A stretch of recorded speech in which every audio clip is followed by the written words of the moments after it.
Hello everyone, I'm George from Ireland. So I'm in London and outside William Huskisson's house. Huskisson has the unenviable distinction of being the first person ever killed by a train. I don't propose to say too much about him because I made a video about him elsewhere in front of his statue.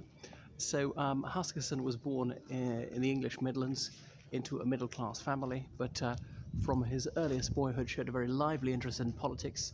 He later went to Paris at the time of the French Revolution. He was a teenager there. He acquired absolute mastery of both languages. Who made himself useful to the British embassy. Anyway, he returned to the United Kingdom just before war broke out between the two. In 1793, France declared war on most of her neighbours.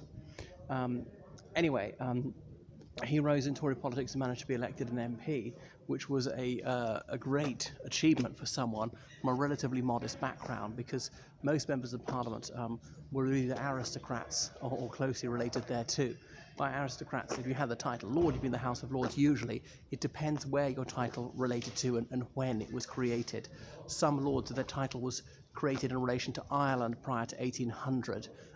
Didn't have a seat in the House of Lords, were not an automatic seat, and so on. Or they might hold a junior title, not yet have the senior title of the family, so therefore still be able to be in the House of Commons. But he had none of that.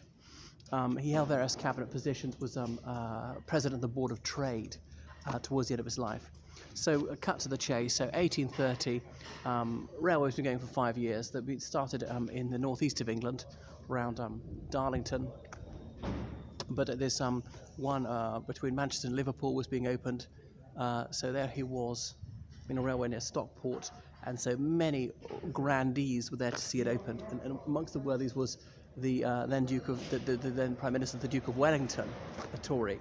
And so they'd got off one train, was standing beside the railway line, and another train was coming along. There's a little bit of a gap between the two railway lines.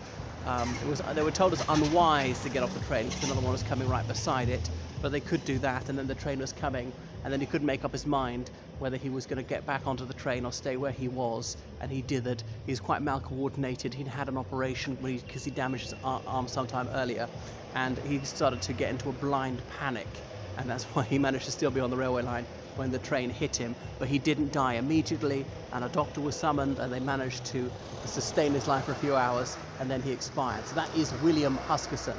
So please follow me on Facebook, on Twitter, on Instagram, and so forth, and choose me for online lessons in history, politics, religious studies, French and law, and I can help you with your dissertation, essay or thesis, and I'm a tour guide in Londinium whenever tourism reopens. Incidentally, right beside this house is Spencer House, as in Earl Spencer's townhouse in the old days, but they don't live in it anymore. It's too expensive. I think they still own it.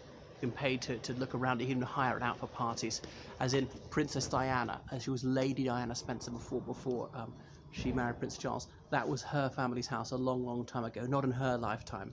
They haven't actually lived it, and it's very central. There's an area called St. James's, a super posh area, because St. James's Palace is about a quarter of a mile behind that building, and that's the official residence of the British royal family, not Buckingham Palace, which is very close.